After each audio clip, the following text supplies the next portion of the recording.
자, 계속해서 이제 검토 드릴 주제. 자, 등기가 이렇게 실행이 됐습니다. 그래서 토지 등기 기록, 건물 등기 기록, 그 다음에 구분 건물의 등기 기록, 경유수를 살펴보셨고요. 자, 등기가 실행이 됐다라고 했을 때, 자, 이제 등기가 실행되게 되면, 자, 등기관은요, 등기 관리자에게 등기 필 정보라고 하는 것을 통지를 해주게 됩니다. 그래서 이 등기 필 정보가 옛날에 등기 관리증이라고 불렸던 그런 개념이라고 설명을 드렸습니다. 그래서 자, 등기 필 정보, 등기관, 새로운 권리관은 그 등기를 마쳤을 때 등기 필 정보를 등기 관리자에게 통지를 해야 된다라고 되어 있어요. 자, 그런데 예외가 있네요. 등기 필 정보를 통지하지 않아도 되는 케이스. 예. 그래서 여러분 교재 보시면 예외, 통지 의무가 면제되는 경우가 있고요. 교재 보면 통지하지 않아도 된다라고 되어 있죠. 그 밑줄 그는 게 통지하지 않아도 된다라고 되어 있죠. 그래서 어떻다고요? 그냥 통지하지 않아도 된다고요. 통지하지 않아도 된다고. 어떤 경우? 다. 아니, 읽지 말고 다. 전부 다. 그럼 시험 지문에 원칙은 낼 수 있어요, 없어요? 원칙은 내면 출제 오류죠. 이렇게 야매 가르쳐드리면 좀 없어 보이긴 하는데, 이게 싸게 먹히거든. 지금 제가 계속 패턴을 말씀을 드리잖아요. 이걸 처음 외워갖고, 시험 문제 가갖고, 읽어봐갖고, 이게 통제 안 해도 된다, 이런 걸 이렇게 문제를 못 푼다고, 더럽게 많아가지고, 힘드니까 어떡해? 쉽게 사는 거지. 통제하지 않아도 된다? 다. 됐죠? 그럼 이제 시험 지문에 통지해야 된다, 그럼 틀린 거죠. 그럼 통지하지 않아도 된다는 옳은 거죠. 그죠? 아니, 법을 가지고 시험 문제를 구성을 하니까, 원칙은 출제하면 출제 오류의 시비가 터진다고요. 원칙적으로 통지를 해야 되는데, 우리 법에서는 다 어떻다? 통지하지 않아도 되는 경우만 규정을 해놓고 있다고요. 지금 이게 야매라고 생각하죠? 맞아요. 야매 맞아요. 그래서, 근데 이렇게 하면은 이 문제를 다 풀 수가 있어요. 쉽게. 개념만 간단히 볼게요. 국가 지자체가 등기 권리자다. 국가가 취득을 한 거야.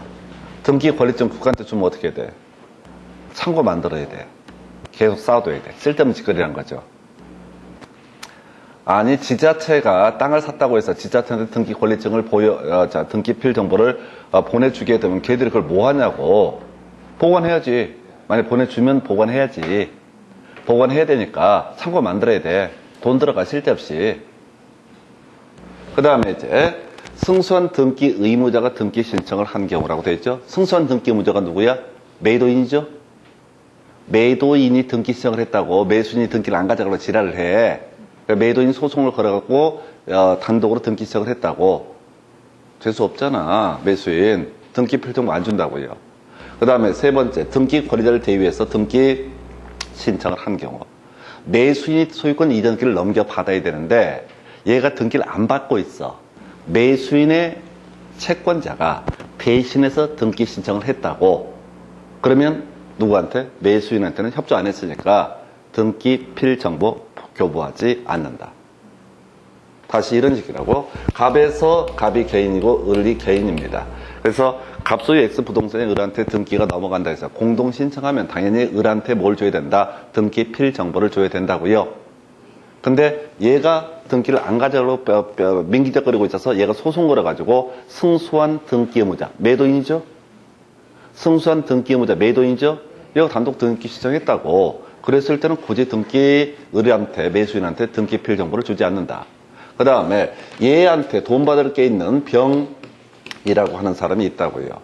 병이란 사람이 지금 얘가 등기를 안 받아가니까 뭘 했어? 얘를 대신해서 등기 신청을 공동으로 해버렸다고. 그러면 결국은 얘가 권리를 갖고 얘는 이제 압류를 들어가거나 이렇게 가압류를 들어가거나 이런 문제가 터질 텐데 협조 안 했으니까 등기 필 정보 주지 않는다.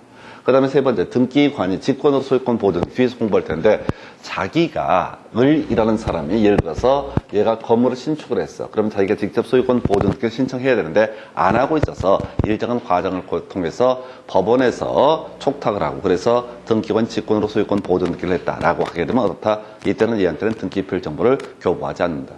협조 안 한 등기 권리자한테는 교부하지 않는다. 그 다음에 이제, 자, 등기 권리자가 등기필 정보의 통지를 원치 않는다고 얘기를 해. 난 됐거든. 우리 시당 가면 그런 거 있잖아. 자, 밥 먹고 나서 결제하고 나면 영수증 됐거든요? 하면 영수증 안 주잖아. 매수선생님 난 됐거든요? 라고 얘기하면 어떻다? 안 준다. 그 다음에 이제 등기필 정보를 전산정보 처리 조직으로, 처리 조직으로 통지받아야 할 자가 3개월 이내에 그 내용을 수신하지 않은 경우. 그러니까 전기, 이메일 같은 걸 보내달라고 해놓고 확인을 안 하고 있다. 그러면 굳이 등기필 정보를 굳이 또 줄 필요가 없다. 그 다음에 이제 등기필 정보 통지서를 수령할 자가 등기를 마친 때부터 3개월 내에 수령하지 않은 경우. 똑같은 얘기죠. 전자적이든 뭐든 간에 3개월. 굳이 이제 숫자 하나 외우려면 3개월 정도 하나 기억하시면 좋겠다. 문제 어렵게 구성하려면. 근데 이제 이런 거 다 잡다한 얘기고, 결국은 어떻다? 등기필 정보 통지하지 않아도 된다. 되셨죠? 딱 요걸 끝내버리는 거예요. 그럼 등기필 정보를 통지하지 않는 경우에는요, 그걸로 끝나는 게 아니라 등기 완료 통지라는 걸 하게 돼 있어요. 그래서 양식이 한 페이지야. 한 페이지라는 게 뭐냐면, 이렇게 한쪽은, 자, A4 용지 한 페이지에 위쪽은 등기필 정보라고 이렇게 돼 있고, 밑에 쪽은 등기 완료 통지서라고 돼 있어. 등기 필 정보를 주지 않는 경우는 어떻다? 등기 완료 통지서라는 것을 교부를 한다. 그래서 누가 등기 신청을 했대요. 그럼 이렇게 권리가 정리가 됐습니다. 라고 해서 등기 완료 통지라는 것을 하게 되어 있습니다. 두 번째, 등기 신청에서 등기 의무자 있죠? 누구야? 매도인. 매도인이 내가 팔겠다라고 등기 신청을 했다고요. 팔렸습니다. 등기 넘어갔습니다. 라고 알려주게 돼요. 그 다음에 관공서한테는 아까 등기 권리증은 안 준다고 그랬었죠? 근데 이제 관공서가 등기를 촉탁하는 경우가 있다고요. 등기 끝났습니다라고 알려주는 거. 이게 등기 완료 통지. 그 다음에 직권에 따른 소유권 보존 등기에서 등기 명인. 아까 직권에 따른 소유권 보존 등기를 했을 때는 등기 권리자, 등기 명인한테 등기 필 정보를 주지는 않는다. 대신 뭘 준다? 바로 등기 완료 통지서를 보내주게 된다. 그 다음에 이제 승소한 등기 의무자. 누구야? 매도인. 있었죠? 승소한 등기 의무자 하면 무조건 매도인이라고. 매수인이 등기 안 가져가니까 매도인이 소송 걸어가지고 등기를 했다고. 그때 등기 권리자라고 승소한 등기 의무자에 있어서 등기 권리자. 이 사람 매수인이죠? 매수인한테는 아까 뭐 안 준다고 그랬어요? 등기 필 정보를 안 준다고 그랬었죠? 일단은 등기 완료 통지를 해준다. 그 다음에 이제 채권자 대위자의 등기 신청에서 피대위자. 요거 있었죠. 자, 채권자가 대위에서 등기 신청을 한 경우가 있다. 그러면 이제 그 등기 권리자한테는 어떻다? 등기 필 정보를 교부하지 않는다. 대신 뭐는 준다? 등기 완료 통지를 한다. 그래서 다 정리합시다. 등기 필 정보를 원래 교부를 해야 된다. 원칙적으로 등기 권리자한테. 근데 우리 법에서는 다 어떻다? 등기 필 정보 통지하지 않아도 된다. 이에 대응해서 뭐는 알려줘야 된다? 등기 완료 통지는 해야 된다. 이런 식의 논리 구조가 되게 됩니다. 특히나 그 정도까지 이렇게 이제 보시고요. 요거 바로 지문 가지고 분석을 해볼게요. 자, 요거 이제 등기 필 정보의 통지 대신 요건 하나 기억하십시다. 우리 등기 필 정보가 등기 권리자의 교부가 됐으면 나중에 등기 신청할 때 등기 의무자가 되는 거죠. 다시 등기 필 정보가 교부가 됐어요. 매수인한테 등기 필 정보를 줬다고요. 그럼 이 사람이 나중에 이걸 팔아먹을 때 어떻다? 등기 필 정보를 신청 정보로 제출을 해야 된다. 뭔 얘기냐면 어찌어찌 해서 다시 사안을 이렇게 가십시다. 갑이라는 사람한테서 을이라는 사람으로 가서 원칙적으로 을한테 매수인한테 어떻다? 등기 필 정보를 교부를 한다고요. 그러면 이 사람은 이 가지고 있는 등기 필 정보를 어떻게 해야 된다고요? 병한테 만약에 매도한다라고 했을 때 바로 등기 필 정보를 신청 정보로 제공을 해야 된다. 그래서 우리 앞에서 공동 신청. 이때 누구? 자, 매도인 을하고 매수인 병이 공동 신청할 때 매도인은 등기 필 정보를 제공해야 된다. 신청 정보로서. 한편 승소한 등기 의무자. 그럼 이제 을이 승소한 등기 의무자가 되는 거죠? 을과 병 사이에서는 승소한 등기 무자가 바로 을이 되는 거예요. 이 사람이 승소했으면 저희 갖고 있으면 뭐하나? 이거 등기 필정보, 신청 정보로 교부를 해야 된다. 그래서 이게 이렇게 가셔야 돼. 그러면 이 파트만을 가지고 문제 구성을 한다면, 자, 등기 필정보의 통지 다 통지하지 않아도 된다. 대신 이때는 보통 뭐를 통지해 줘야 된다? 등기 완료 통지라고 하는 것이 필요하다. 이 정도의 감만 잡는 거예요. 그래서 여러분 교재 102페이지 1번 지문 등기관이 새로운 권리에 관한 등기를 마친 경우 원칙적으로 등기 필정보를 작성해서 등기 권리자에게 통지해야 된다. 맞죠? 매수인한테 원칙적으로 다 등기 필정보를 교부를 해야 된다. 이런 식의 얘기예요. 그럼 원칙적으로 이런 말을 넣잖아. 그리고 나서 2번 지문 볼까요? 통지하지 않는다. 맞죠? 교재 102페이지 핵심 지문 2번. 1번은 원칙으로 통지해야 된다는 그렇다 치고 2번 통지하지 않는다. 맞죠? 3번 통지하지 않아도 된다. 맞죠? 4번 통지하지 않아도 된다. 맞죠? 5번 통지하지 않아도 된다. 맞죠? 얼마나 쉬워? 왜 대가리 많이 굴렸어요? 저는 이거 거의 다 외웠거든요. 뭐 대가리 따서도 외우고 하여튼 어쨌든 외웠어. 근데 여러분한테 이거 외우라고 하면 외울 의사가 전혀 없잖아. 밤에 잠안 올 때 이런 거 틀어놓고 자고 이렇게 공부를 하는 게 아니라, 그러니까 이게 못 외운다고. 그러니까 이거는 이게 이제 공부하는 방법의 문제인데요. 어려운 걸 지지게 하려고 하지 말고 그냥 패턴 가지고 정리하는 게 훨씬 낫는 장사라고. 그래서 구체적인 항목이 나오면 어떻다? 등기 필정보 통지하지 않아도 된다. 대신 뭐는 준다? 등기 완료 통지는 주는 게 일반적. 그 다음에 교재 103페이지. 자, 이 등기 필정보 없는 경우라고 해서 이걸 하나 새롭게 특이한 문제가 나왔어요. 등기 권리자가 등기 필정보를 분실한 경우 관할 등기소에서 재교부를 신청할 수 있다라고 되어 있죠. 그래서 자, 요게 이제 뭐냐면은 자, 집이 불이 나가지고 등기 필정보가 홀라당 다 타버렸다 이 얘기입니다. 그러면 또 교부하느냐? 하지 않습니다. 하면 개판될 거예요. 땅 문서가 여러 명한테 있다고 쳐봐요. 등기 필정보가 땅 문서라고요. 실제는 별 쓸모가 없는 건데 어찌됐든 간에 땅 문서가 여러 사람한테 교부가 됐다 하십시다. 그러니까 얘가 예를 들어서 우리라는 사람이 등기 필정보를 갖고 있는 상태에서 이제 불났다고 얘기하고 재교부를 받는다고 한번 쳐봐요. 그러면 을은 기존에 불 안 났거든. 이 등기 권리증이라고 불렸던 등기 필정보를 갖고 사기 쳐먹을 수 있잖아요. 누구 만나가지고 땅 문서 주면서 어리버리하네. 돈은 있으나 어리버리하네. 땅 문서 주면서 어떻게 하겠다. 지금 내가 돈을 안 갚으면은 1,000만 원만 꽂아오. 안 갚으면 어떻게 하겠다. 이거를 너한테 등기를 넘겨주겠다. 그럼 또 어리버리하는 또 땅 문서를 받아. 그런 사기꾼들 많다고. 사람들이 뭐가 있냐면은 모르는 사람이 많다고요. 그러니까 사기꾼들이 설치는 거지. 그래서 이게 이제 재교부는 절대 안 한다고요. 그리고 굳이 재교부 안 하고 잊어버렸다라고 하게 되면 출석을 해서 어떻다 확인을 받아야 된다. 그런데 우리 교재 보니까 출석에서 확인 의무가 면제되는 경우 있죠? 교재 몇 페이지? 103페이지 위에서 한 5번째 줄에 출석 의무 면제 나와 있잖아요. 읽지 마요. 어차피 외울 거 아니잖아요. 구조로 보셔야 된다. 구조로. 이 긴 지문을 외울 수가 없으니까 다시 등기 필정보라고 하는 거 기본적으로 한번 교부하면 그걸로 끝이고 그것을 잊어버리거나 분실, 훼손 등을 했을 때 재교부 받지 않고 가서 등기소에 가서 주민증 제시하고 등등등 확인하는 방식을 통해서 이 사람이 등기 의무자라고 했을 때 기존 등기 명의라고 했을 때 그런 식으로 확인해 주는 것이다. 근데 일정한 경우도 다 출석 의무가 면제가 되게 된다. 어떤 경우다? 겁나 긴 경우다. 이렇게 가시는 거야. 어쨌든 특이한 문제가 나왔어요. 특이한 문제. 30회 때 등기 필정보 재교부하지 않는다. 그리고 여러분 교재 103페이지 두 번째 핵심 지문, 승소한 등기 의무자가 단독으로 등기 권리에 관한 등기를 신청하는 경우 그의 등기필 정보는 등기소에 제공해야 된다. 그래서 우리 이제 외웠지? 매도인은 어떻다? 자신의 등기필 정보를 권리에 관한 등기를 신청할 때 어떻다? 제출을 해야 된다. 승소한 등기 의무자가 누구야? 매도인.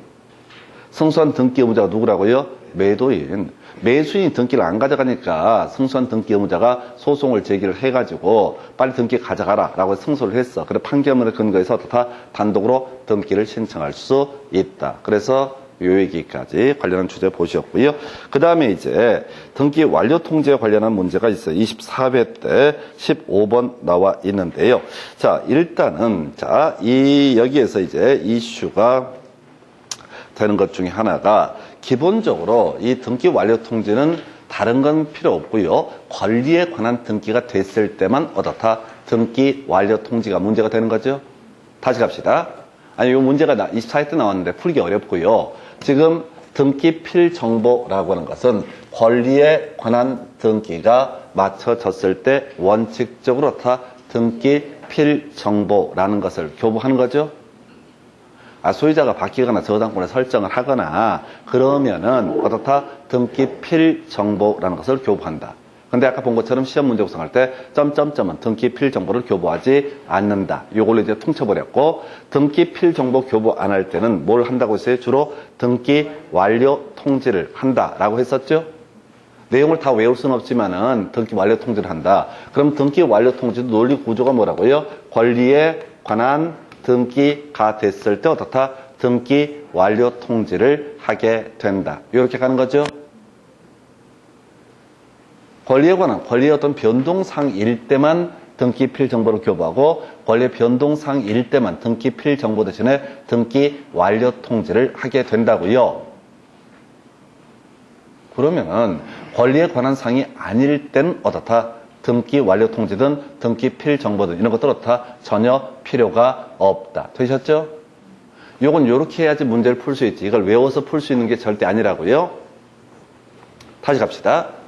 자, 등기관, 권리에 관한 등기를 했을 때 원칙적으로 등기필 정보라고 하는 것을 어떻다? 교부를 해야 된다. 근데 시험에 나오는 것들은 우리 법에서 등기필 정보를 통지하지 않아도 되는 경우만 쭉 나열하고 있다고. 사연이 아마 나름대로 있어.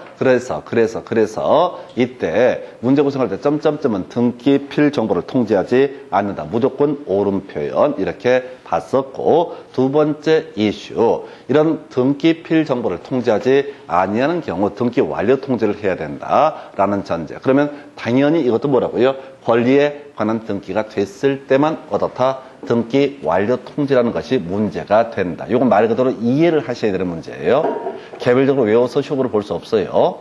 그래서 결과적으로 권리에 관한 등기가 아닌 경우에는 어떻다? 등기 완료 통지를 할 필요가 있다 없다? 없다라고 하는 거예요. 그래서 1번 보니까요. 행정구역 변경으로 주소 변경 등기가 이루어졌다. 이게 권리에 관한 등기입니까? 아니죠. 아니, 동 이름이 바뀌어서 일괄적으로 주소가 바뀌었다고, 등기 명의의 주소가 바뀌었다고. 그러면 이것은 어떻다? 권리에 관한 등기가 아니니까 등기 완료 통지를 할 필요가 없다. 답 1번 되는 거예요. 나머지 다 권리와 관련돼 있다고. 이 문제 24회 때 나왔고 지금 이제 7년 전에 나오고 다시는 안 나왔으니까 나올 확률은 낮아요. 그리고 이걸 하나하나 읽어서 풀 수도 없어요. 그럼 나머지 4개는 다 권리와 관련되어 있는 등기다. 이런 논리 구조예요. 이게 어렵다고? 다시 갑시다. 자, 등기가 완료가 됐습니다. 그럼 등기 관리자에게 등기필 정보를 교부를 함이 원칙이다. 매수인한테 등기필 정보를 주게 돼 있다고요. 그런데 일정한 경우 어떻다? 등기필 정보를 교부하지 않아도 된다. 한편 아까 등기필 정보가 교부가 됐을 때 분실 등을 해도 어떻다? 재발급은 하지 않는다. 이게 이제 등기 권리자의 임을 입증하기 위해서는 원칙적으로 등기소에 출석을 해서 얼굴을 내밀고 내가 이런 사람이다 라고는 입증하는 방법을 통해서 나중에 매도할 수 있는 건 별개의 문제로 재교부 등은 하지 않는다. 만약에 이 사람이 등기필 정보를 가지고 있다면 매도인의 지위에 있을 때 어떻다? 등기소에 신청 정보로서 등기 필정보라고 하는 것을 어떻다? 바로 제출을 해야 된다. 한편 등기 필정보를 교부하지 않는 경우 이때는 등기 완료 통지라는 것이 문제가 되게 되는데, 이때 등기 완료 통지는 기본 논리 자체가 지금 법에서는 등기 완료 통지를 해야 되는 경우만 나열하고 있다고요. 근데 문제 구성할 때 등기 완료 통지를 안 해도 되는 경우 이렇게 물어봤다고, 그러면 권리에 관한 등기가 아니라고 한다면 어떻다? 이때는 등기 완료 통지라는 것은 어떻다? 필요가 없다. 이렇게 가시는 거예요. 한 번만 더 정리하고 다음 주제에 설명드리겠습니다. 자, 그럼 스토리 계획한 거다. 자, 권리에 관한 등기, 권리에 관한 등기가 있게 되면 원칙적으로 어떻다? 등기 필정보라고 하는 것을 어떻다? 통지를 해주게 된다. 누구한테? 등기 권리자한테. 그죠? 그런데 예외적으로 어떻다? 등기 필정보를 통지하지 아니할 수 있다. 그래서 이게 시험에 나왔었다고. 많이 나와. 아무거나 다 어떻다? 등기 필정보를 교부하지 않는다. 한편 등기 필정보가 교부가 됐을 때 중간에 분실 등이 됐다라고 했을 때 재발급 등은 어떻다? 하지 않는다. 한편 이 사람이 가지고 있는 이 등기 필정보, 이 사람이 등기 의무자가 되게 되면, 매도인이 되게 되면 이것을 나중에 매도할 때, 자, 어디다? 등기소에다가 이것을 어떻다? 제출을 해야 된다라고 하는 거. 그래서 공동신청, 승소한 등기 의무자의 등기 신청에서는 등기 필정보라는 것을 제출을 해야 된다. 한편 이렇게 자 등기 필정보를 교부하지 않는 경우에는 등기 완료 통지라고 하는 것을 하게 된다. 그러면 논리 자체가 등기 완료 통지는 뭐를 전제로? 권리에 관한 등기를 전제로 해서만 어떻다? 등기 완료 통지 문제가 발생되게 된다. 이렇게 설명을 드립니다. 상당히 좀 테크니컬한 부분이었어요. 자, 그 정도 보셨고. 하여튼 30회 때 지금 좀 뜬금없이 등기 필정보 재교부 이런 것을 가지고 어렵게 구성이 됐습니다. 넘어가서 자 104페이지 가면 이제 이의신청 등 나와 있어요. 와우, 얘 보니까 겁나 많이 나와 있죠. 이의신청 시험 문제 많이 뽑아요. 자 보니까 지금 8년 동안 하나 둘셋 그 다음에 세 문제를 답을 뽑았고 네 번째 문제를 사령으로 뽑습니다. 그러니까 이 이의신청은 내용이 진짜 간단한데 2년에 한 문제꼴로 뽑는다고. 아니 지문 3개밖에 없다고. 기본 지문은 나머지 몇 개 살붙여서 설명을 드릴 텐데 기본적으로 3개밖에 없는데 지금 지문 외울 게 3개밖에 없는데 이걸 가지고 2년에 한 번꼴로 지금 출제가 되고 있다고. 그러니까 올해 이 신청이 시험에 나와요 안 나와요 모르지. 그걸 알면 점집을 차려야지. 대신 이 문제가 나오게 되면 이거는 실수를 줄이셔야 돼요. 근데 미리 말씀드리는데 결코 쉽지 않아요. 왜? 법조문은 되게 간단한데 이게 너무 간단하니까 사례처럼 자꾸 문제를 만들어. 그래서 수험생 입장에서는 정확하게 이게 개념을 잡고 있지 않게 되면 뭔 소린지 감을 못 잡아. 자, 그럼 다시 가십시다. 등기 신청을 하게 됩니다. 그럼 등기관은요, 자, 등기를 실행해 주는 경우도 있을 것이고, 기각이나 각하 결정을 하는 경우도 있습니다. 그래서 우리 앞에서 이제 했던 것 중에 그런 거 있었죠. 농지에 대한 전세권 설정 등기라는 건 어떻다? 허용되지 않는다. 분묘기지권에 관한 등기 어떻다? 허용되지 않는다. 분묘기지권은 봉분, 무덤이 공시권이니까 분묘기지권은 등기할 수 없다. 또는 유치권 같은 거 등기할 수 있다 없다? 없다라고 했었죠. 또 주의토지통행권도 등기할 수 없는 권리다. 이런 걸 누가 등기 신청을 하면 이 각하 결정을 해버린다고요. 등기할 수 없는 거야. 각하 결정을 하게 된다고. 그런데 이렇게 이제 등기 신청에 대해서 누가 등기관이 등기를 실행해 주면 더 이상 문제가 되지 않을 것인데 각하 결정 등을 했을 때 이게 등기 신청했던 사람이 열이 받을 수 있잖아. 그때 있습니다 라고 해서 누구한테? 등기관에게 대드는 것을 가리켜서 뭐라고 한다? 이신청이라고 부르게 됩니다. 해서 자, 이 각하 결정이 있으면 어떻다? 이신청이라고 하는 것을 할 수가 있다. 자, 근데 문장 가볼까요? 이렇게 돼 있네요. 자, 이해관계인 첫 번째 키워드입니다. 이해관계인은 끄트머리 뭘 할 수 있다? 이의신청을 할 수가 있다 라고 돼 있죠? 그죠? 그럼 이해관계인이 아니면 어떻다? 이의신청을 할 수가 없다. 이게 하나의 포인트라고요. 이해관계인이었을 때만 어떻다? 이의신청할 수 있다. 내가 등기법을 잘 알아. 근데 등기관이 어리버리게 일 처리하네. 그 다음에 각하 결정을 하네. 안 돼. 이의 있습니다. 이지를 하면 안 된다고. 지일에 대해서 어떻다? 이의 신청하는 건 가능하지만 제3자가 이의 신청을 하는 것은 어떻다? 허용되지 않는다. 두 번째 이슈. 자, 등기관의 결정 또는 처분 후에 새로운 사실을 근거로 해서는 어떻다? 이의 신청을 할 수가 없다라고 되어 있죠. 처분 당시를 기준으로 이의 신청을 해야 되는 것이지 처분 후에 새로운 사실을 근거로 해서 어떻다? 이의 신청을 하는 것은 허용되지 않는다. 이런 의미. 자, 요건 이렇게 설명을 드려볼까요? 자, 지금요, 갑이라는 사람이 사망을 했고 이 사람은 상속인 을하고 병하고 정이 존재하고 있다라고 한번 해보겠습니다. 상속이 있게 되면요, 상속이 있게 되면 법률 규정에 따른 부동산 물권 변동이라고 해서 등기 안에도 어떻다? 이미 효력이 물권은 취득을 하게 됩니다. 등기 안에도 어떻다? 그 효력은 취득을 하게 된다. 자, 그런데 말이죠. 자, 문제는 그게 있었죠. 자, 지금 이제 처분을 하려면 어떻다? 또 상속을 원인으로는 소유권 이전 등기를 해야지 어떻다? 팔아먹을 수가 있다. 그렇죠? 네. 상속에 따른 소유권 이전 등기 신청은 어떻다? 단독으로 신청한다. 왜? 아빠 같이 가. 아빠는 관속에 들어가셨어. 같이 갈 사람이 없죠. 그죠? 지금 한 얘기 계속 몇 번 같은 얘기를 하고 있어요. 나중에 상속 얘기만 한번 딱 스크린에서 뽑아보면 한 그냥 등기법 1년 동안 1000번은 얘기를 할 거야. 그럼 이제 한 1000번쯤 듣게 되면 여러분 입장에서는 아, 새끼 그만 좀 하지 그냥 아는데 그냥 이런 생각이 들어야 돼. 중간중간에 여기 나와야 돼. 그게 완전히 체화가 된 거야. 다시.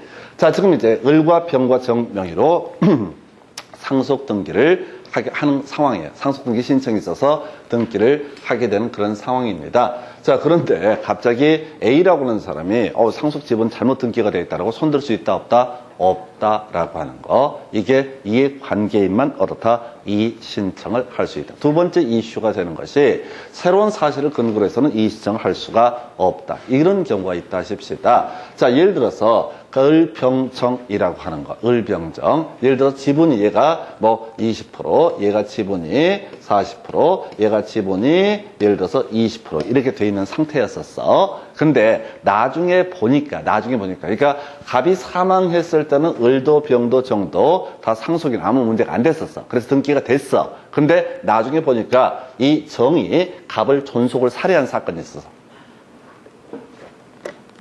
그러면 정은 상속 등기, 상속 지분 받을 수 있어요, 없어요? 있다. 그러니까 이제 이런 얘기지. 아빠가 재산을 갖고 있어. 근데 아빠가 안 죽어. 그리고 좋게 얘기했어. 아빠 돈 좀 주세요. 돈도 안 줘. 죽지도 않고 돈도 안 줘? 그럼 내가 죽여주지. 라고 해서 죽였어. 그러면 사망에 이르게 되면 어떻다? 그건 내게 된다. 그건 아니겠지. 그러면 애새끼들이 다 아빠 죽이려고 덤빌 거 아니야. 이게 이제 우리 시험 범위는 아닌데 존속 살해를 하게 되면 그 사람은 상속인의 지위를 잃어버리게 돼요. 상속인 자격이 없다고요. 아, 이건 그렇게 해야 되지 않겠어요? 아빠를 죽였는데 죽인 건 죽인 거고 상속은 상속이고 뭐 인상을 찌푸려요. 요걸로 있었잖아요. 뭐가 있었냐면 전에 한번 설명드렸었는데 갑이 이제 죽은 사람이야. 이 사람이 상속인이 을이야. 단독 상속했어. 참고로 얘는 존속 살해했던 사건이야. 근데 그 당시에는 안 밝혀졌어. 그리고 이걸 병한테 팔았어. 병이 등기를 넘겨받았어. 병은 소유권 취득했어. 그런데 나중에 을이 갑을 살해했다는 게 나중에 경찰 조사를 통해서 밝혀지고 유죄 판결을 받아요. 그러면 이 사람은 상속을 받을 수가 있다 없다? 없다. 그래서 갑에서 을로 갔던 등기는 뭐가 된다? 무효가 돼버리는 거예요. 무효가 된다고. 그럼 을에서 병으로 간 등기도 뭐가 된다고요? 무효가 되게 되는 거예요. 보호받을 수 없어요. 그래서 이걸로 이제 등기 공신력을 인정하다 이런 이제 청와대 청원 이런 게 있었다고. 이분 입장에서는 뭐 이래서 3억 정도를 투자해서 집을 샀다고. 전 재산을 투자해서 집을 샀는데 갑자기 매도인이 자기 아버지를 죽이고 상속을 받았던 사실이다. 이게 나중에 밝혀졌다고. 그러니까 다 무효가 돼버리고 다른 상속인, 이 사람보다 후순위 상속인 이 전체를 받아. 그러니까 이 사람 뺏겨. 그러면 법적으로는 얘는 누구한테? 을한테 손해배상 청구 소송을 하면 되는 거야. 근데 을은 어디가 있어? 그럼 교도소에 짱 박혀 있어. 손해배상을 받을 방법이 없어. 오죽했으면 존속을 살했겠냐고. 아빠가 돈을 안 줘서 죽인 거야. 자녀분 있으시죠? 용돈 많이 줘야 돼요. 내가 마음 바꾸기 전에. 아니, 뭐 죽는 사람도 가슴 아픈 일이지만 죽인 아이도 얼마나 가슴 아픈 일이야. 그냥 협상을 잘 해갖고 용돈을 받았으면 아빠가 계속 피를 빨아먹을 수 있는데, 자연 사실 때까지 피를 빨아먹을 수 있는데 성격 급해갖고 죽여버린 사건. 뭔 얘기하고 있다고요? 자, 이 아이가 살해를 했다고. 그러면 상속인 자격이 없죠? 등기가 된 상태에서 자, 을과 병이 이 상속 등기가 위법하다라고 해서 이의신청할 수 있다 없다? 없다는 얘기죠. 왜? 처분 당시, 결정 또는 처분, 등기를 실행할 당시에는 어떻다고요? 아무 이상이 없었으니까. 만약 이걸 인정을 해버리면 개판되는 거죠. 다시 갑시다.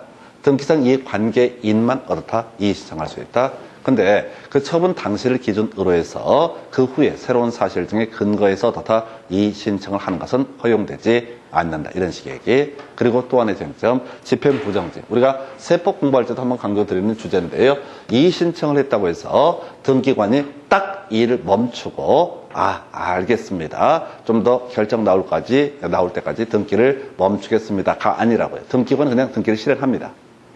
스토리가 어떻게 되냐면, 자, 갑이라는 사람이 예를 들어서 등기관에게 등기 신청을 하게 됩니다. 그래서 이 사람이 어떤 결정이나 처분이 있게 되겠죠. 등기관의 결정 처분이 있습니다. 근데 이거에 불만이 있어요. 이 사람이 이의신청을 했다고요. 이의신청을 했어도 이 사람은 그냥 당연히 등기 그대로 실행을 하거나 또는 거부 처분을 하거나 그걸로 끝냅니다. 그러면 이제 그 다음에 나오게 되는 것이 바로 법원에 대해서 이의신청할 수 있습니다. 좀 이따 교재가 설명드릴 텐데, 지금 이의신청인은 등기관한테 사실 이의신청하는 건 아니에요. 등기관한테 이의 있습니다. 그럼 등기관이 왜? 이렇게 하고 무시해버리지. 그러면 이 사람 법원에 대해서 이의신청을 하게 되는 겁니다. 대신 서류는 어디다가? 등기소에 제출하면 됩니다. 다시요. 등기관의 처분 결정에 대해서 그게 위법, 부당하다고 판단되게 되면은 이 사람 어떻게 할 수 있다고요? 법원에 대해서 이의신청할 수 있다. 등기소 상위 기관이 법원이거든요. 법원 판사한테 이의신청하는 거예요. 등기관이 어리버리해가지고 일체를 개판을 하고 있습니다. 이런 식으로. 그럼 이제 등기관이 자기 욕 써놓은 거, 이의신청서를 받죠?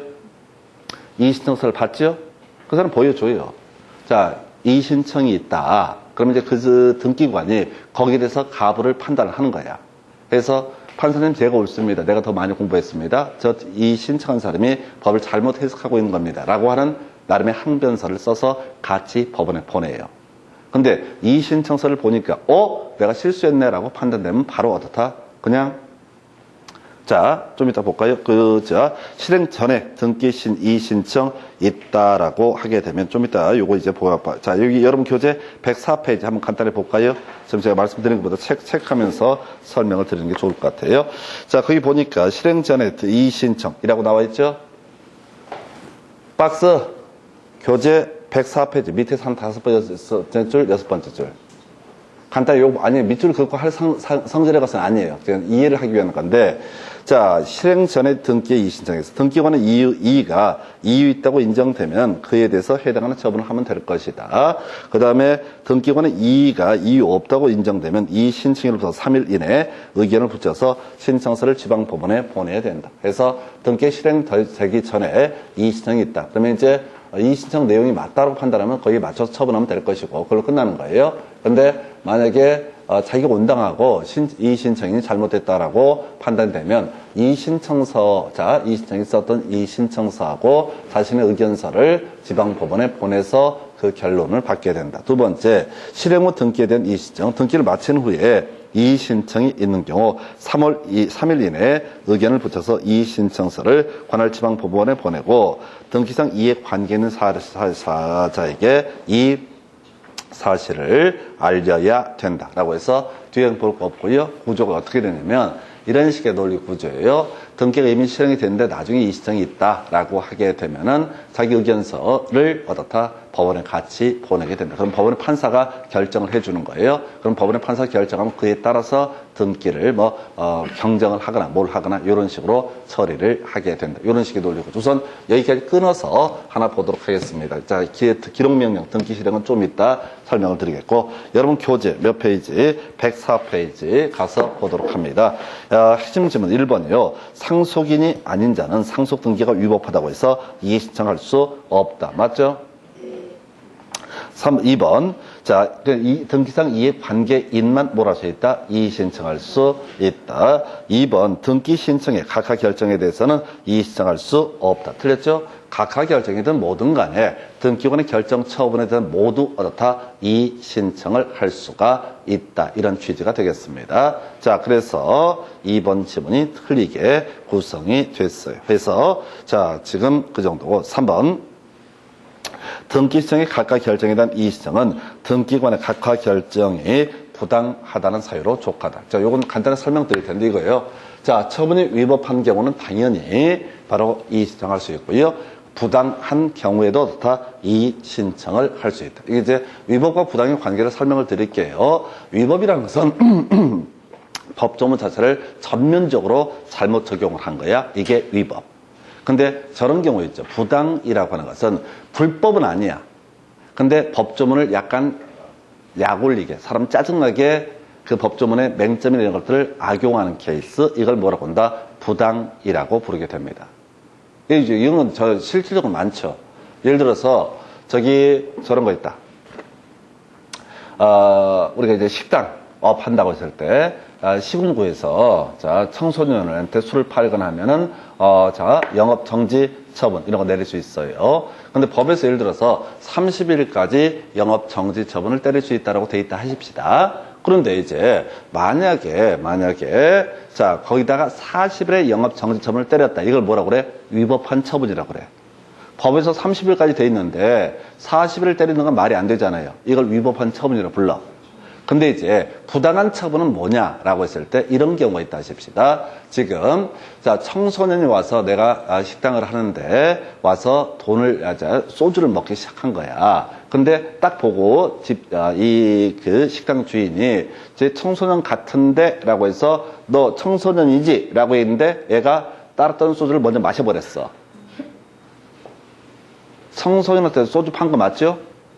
근데 그거 잡고 끌고 나가서 못 마시게 막았는데 영업정지 30일 때렸다. 이런 건 뭐가 되는 거예요? 부당한 처분이 되는 거죠. 법은 30일까지 영업정지 처분 때릴 수 있다라고 돼 있으니까 그 자체는 문제가 되지 않는데 지금 이 사람이 모든 조치를 다 취했다고 근데 한 모금 넘어가 버렸다고 그래도 청소년은 판 거니까 근데 30일에 영업정지 처분 때린다. 이건 뭐가 되는 거예요? 부당. 그러니까 위법과 부당의 관계는 뭐냐면 법을 아예 전면적으로 위반하면 위법이 될 것이고 부당이라고 하는 것은 우리가 일반 상식으로 봤을 때 온당하지 아니한 것. 그래서 등기관의 처분이라는 것이 위법한 경우에 당연히 이의 신청을 하는 건 당연한 일이고 부당한 경우에도 다 당연히 이의 신청을 할 수가 있다. 이런 식의 취지.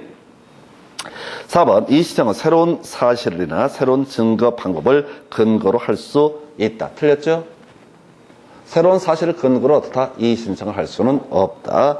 5번 새로운 사실이나 새로운 증거 방법을 근거로 이의 신청할 수 있다. 또 틀렸죠? 또 같은 얘기잖아. 4번, 5번. 순서만 살짝 바꿔놨잖아요. 짜증나게. 뭘 짜증을 나. 답을 도배하는 지문이지. 그 다음에 6번 이에는 집행정지의 효력이 없다. 이의 신청을 했다고 해서 등기관이 멈춰야 하는 것은 아니다. 7번 등기관의 처분에 대한 이의는 집행정지 효력이 있다. 틀렸죠? 봐봐요. 지금 여기 6개인가요? 7개. 7개나 되는 지문이 3가지 가지고 끊임없이 구성을 하고 있어요. 그 다음에 8번 이의 신청서에는 자 끄트머리 기명 날인 또는 서명해야 된다라고 되어 있죠? 따로 외우는 거 아니죠? 내용 볼 거 아니고 이의 신청서 어떻게 외우냐고.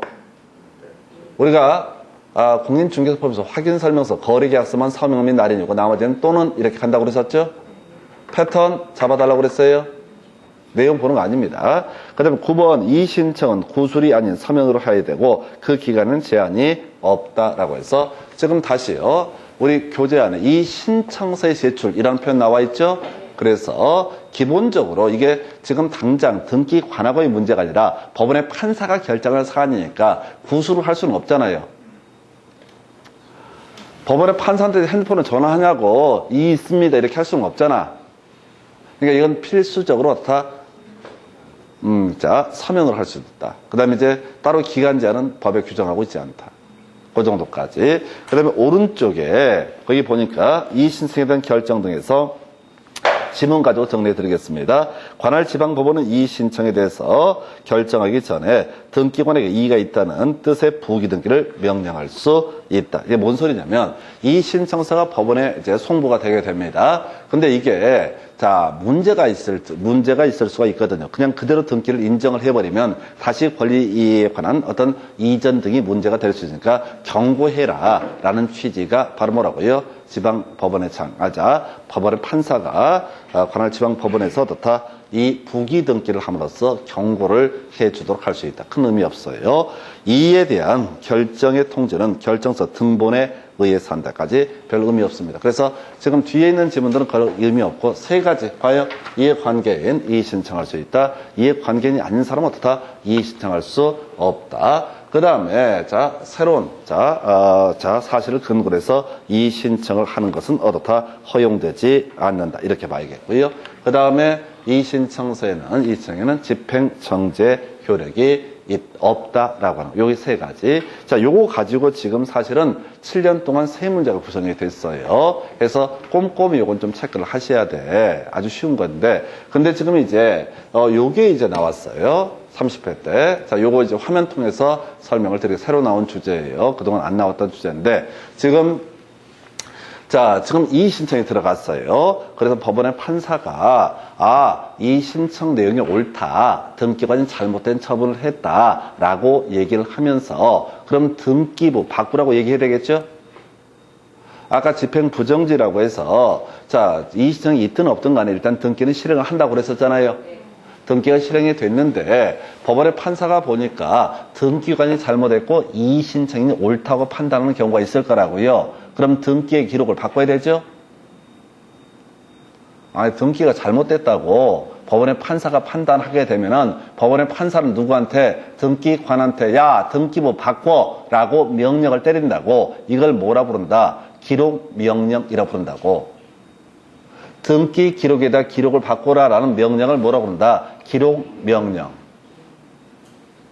그래서 이것도 이제 패턴을 좀 눈치를 채셔야 되는데 등기관을 관할 지방법원의 명령에 따라서 등기를 할 때 명령을 한 지방법원 명령에 따라 등기를 한다는 뜻과 등기연 원리 등을 기록한다. 뭔 소리냐면 기존 등기를 바꾸고 새롭게 법원의 판사가 시킨 대로 등기를 하게 된다. 이런 얘기를 하고요. 그런데 안 되는 게 있어요. 기록명에 따른 등기를 허용할 수 없는 경우가 있다고. 이건 별로 어렵지 않아요. 우리 앞에서 가등기와 본등기 얘기하면서 이런 말씀을 드렸었죠. 가등기에 기한 본등기가 이루어지게 되면 본등기의 순위는 가등기 했을 때 순위를 사용을 하게 된다. 기억나시죠? 그래서 가등기와 본등기 사이에 있는 등기 중에서 양립할 수 없는 등기는 원칙적으로 등기관이 직권으로 말소를 하게 된다. 기억나시죠? 다만 소유권 이전 청구권 보존을 위한 가등기 같은 경우 법원이 행한 등기, 가압류, 가처분, 경매, 개시, 결정 등기, 주택 임차권 등기 등은 등기관이 직권을 말소할 수 없다. 이런 것들이 포인트가 됐었죠. 달리 얘기하면 양립할 수 있는 등기는 말소하지 않는다. 이런 식의 논리 구조였는데 이게 뭐냐면 등기가 실행이 됐어. A라는 등기, A라는 내용으로 등기가 됐는데 잘못됐다라고 해서 B라는 식으로 바꾸라고 명령을 했다고. 그럼 B라는 식으로 바꿔야 되겠지. 바꿔야 되는데 바꿀 수 없는 경우가 있다고. 그 사이에 이런 기록명령 떨어지기 전에 이미 여기서 변동이 발생을 해버린 경우가 있다. 볼까요? 권리 이전 등기 기록 명령에서 지금 이런 기록 명령에 따른 등기 전에 제3자 명의로 권리 이전 등기가 되어 있는 경우, 뭔 소리냐면 A라고 하는 등기가 이루어져야 되는데 B라는 등기를 다시 원래 B라는 등기를 했어야 된다고, 이 사람이. B라는 등기를 했어야 되는데 잘못해서 A라는 등기를 했다고. 그래서 법원에 대해서 이 신청이 들어갔고 야, 요걸로 해 라고 얘기를 했다고. 근데 그 사이에 이미 새로운 권리자가 발생을 해버렸다고. 여기서 아까 이런 문제를 막기 위해서 부기 등기라는 것을 통해 경고를 하게 돼 있어. 근데 그건 꼭 해야 되는 게 아니라 할 수도 있고 안 할 수도 있다고. 그래서 다시 권리 이전 등기 기록 명령이 있습니다. 그런데 이런 등기를 하기 전에 그 사이에 제3자 명의로 이미 권리 이전 등기가 돼버렸으면 어떻다고요? 이 사람 보호해줘야 되는 거죠. 이 사람 보호해줘야 된다고. 그래서 이때는 어떻다? 기록 명령에 따른 등기 실행을 할 수가 없다. 근데 전체 보시고 나서 설명드릴게요. 용의권 설정 등기에 대해서 기록 명령. 법원에서 용의권이 뭐였죠? 지상권, 지역권, 전세권, 임차권 등을 뭐라고 한다? 용의권. 이거 하라고 등기 기록 명령을 때렸어. 그럼 누가 이 등기관이 지상권, 지역권, 전세권, 임차권에 등기를 해줘야 돼. 근데 하려고 보니까 그 사이에 똑같은 부분에 대해서 이미 다른 용의권의 설정 등기가 이루어져 버렸다. 그러면 이건 있을 수가 없거든요. 두 사람이 같은 토지 부분에 대해서 똑같은 지상권을 가질 수는 없다는 거죠. 그러니까 이건 불가능하다. 세 번째, 말소 등기 기록 명령을 했는데 이 등기 전에 새로운 등기상 이해관계가 발생했다. 같은 얘기야. 제3자의 권리를 침해할 수 없다. 그 외에 등기관이 첨부 정보를 제공하라고 했는데 신청은 이것을 응하지 않았을 때 이때는 기록 명령에 따른 등기 실행이 거자할 수가 없다라고 하는 것. 다시 갑시다. 개념이 좀 어려워요. 정리. 세 가지는 같은 개념이에요. 기본적으로 해서 첫 번째 이슈. 법원에서 뭐래라? 기존의 등기를 이렇게 등기해라 라고 하는 등기 기록에 대한 기록 명령을 내리게 됩니다. 그러면 등기관은 그에 따라서 등기를 해야 된다. 그런데 그 사이에 새로운 권리관계가 다 확정이 돼 버렸다라고 하게 되면 기록 명령에 따른 등기하고 중간에 이루어진 등기 간에 모순이 발생하게 되면 그 뒤에 등기는 할 수가 없다라는 의미가 되겠습니다. 해서 이건 문제 가지고 설명을 드릴게요. 여러분 교재 106페이지 가면 좀 길게 돼요. 이건 축약을 해서 좀 어렵게 되어 있고 106페이지를 보시게 되면 등기 신청의 각하 결정에 대한 이 신청에 따라서 관할 법원이 한 기록 명령에 의해서 등기를 할 수 있는 경우는 이라고 되어 있죠. 우리 법에서는 그 등기를 할 수 없는 경우만 나열하고 있는 거예요. 상당히 어려운 문제입니다. 이거 1번 보니까 소유권 이전 등기에 기록 명령이 있으나 그 기록 명령에 따른 등기 전에 제3자 명의로 저당권 등기가 되어 있는 경우. 여기서 논의 포인트는 뭐냐면은 저당권 등기하고 소유권 이전 등기는 양립할 수 있습니까? 누가 저당권도 갖고 누가 소유권도 같이 가질 수 있냐고요. 다시 소유권하고 소유권은 양립할 수 없죠. 그죠? 이 문제의 논의 핵심 포인트는 뭐냐면 양립할 수 없는 등기 기록 명령이 있으면 어떻다? 그 등기 기록할 수 없다. 이런 얘기라고요. 양립할 수 있다면 어떻다? 등기할 수 있다. 다시 소유권도 가지고 있고 저당권도 다른 사람이 가질 수 있어요? 없어요?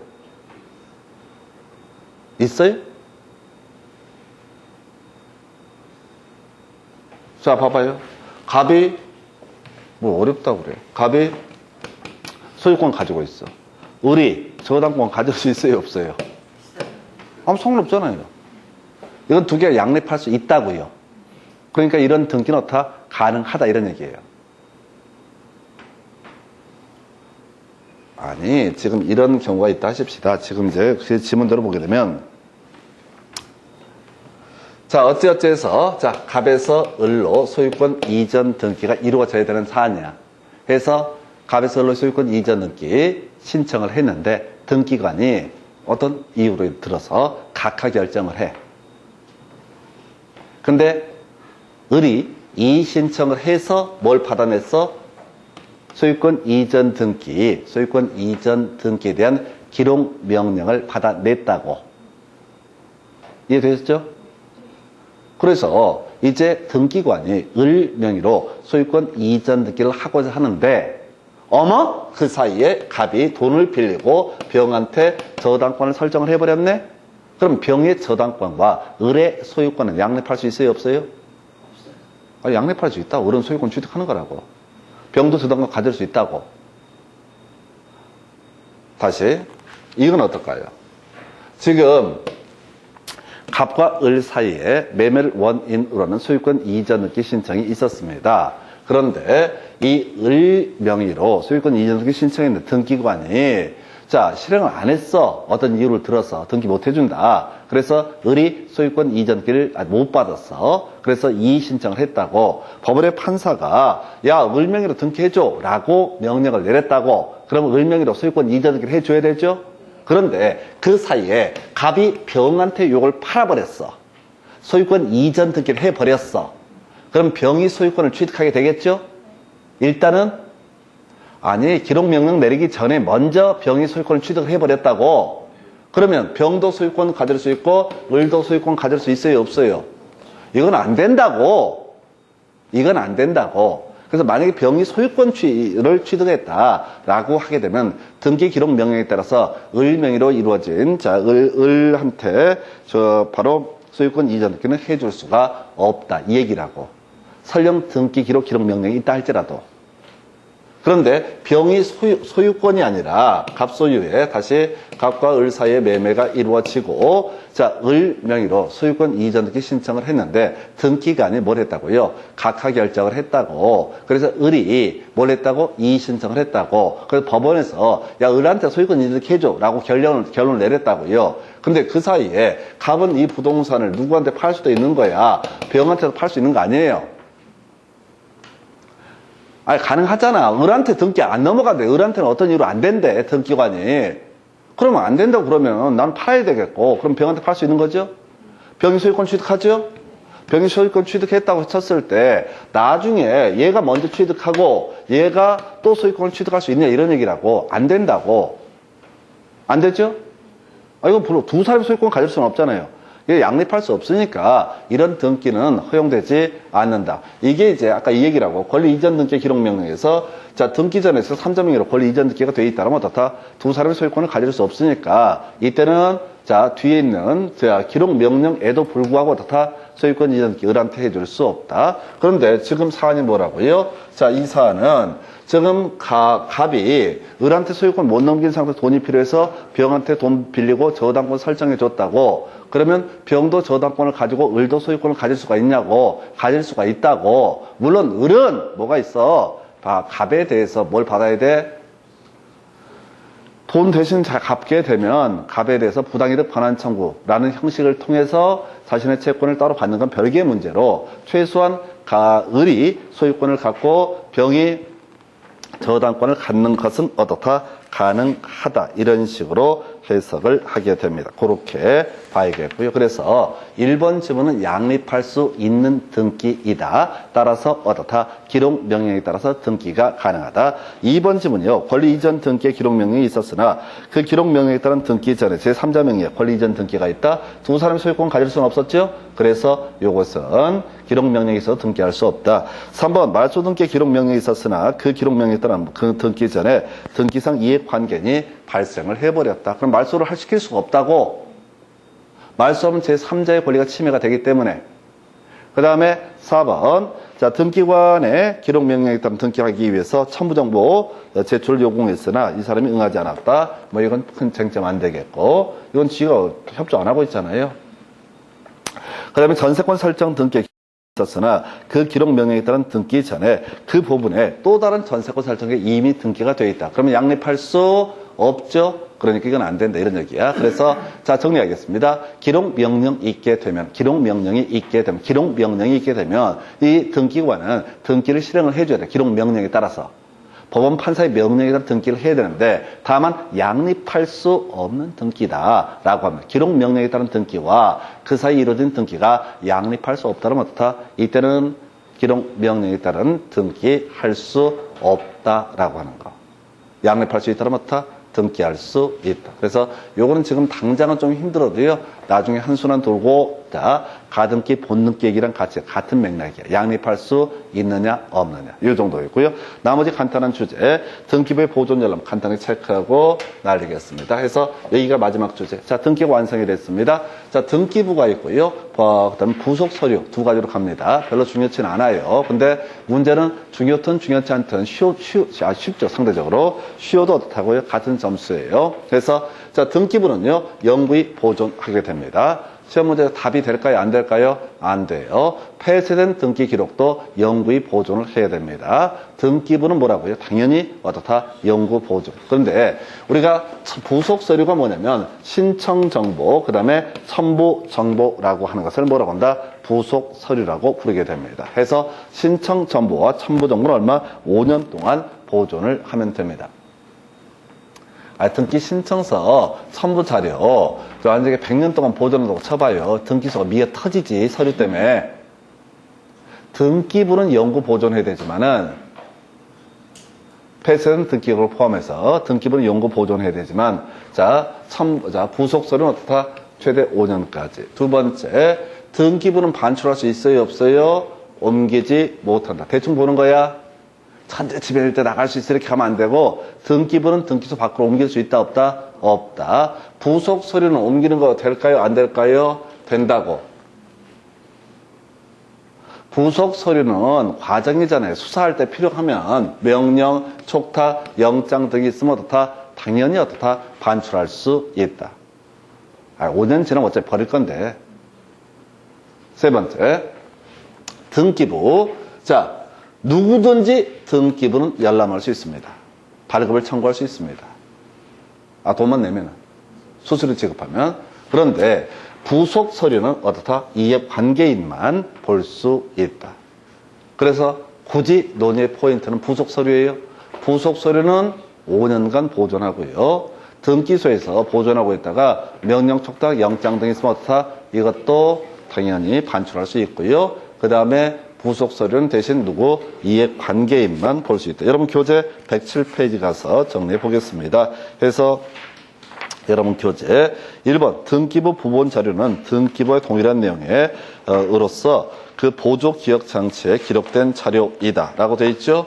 그래서 교재 107페이지 등기부 부본 자료 복사본이라는 얘기입니다.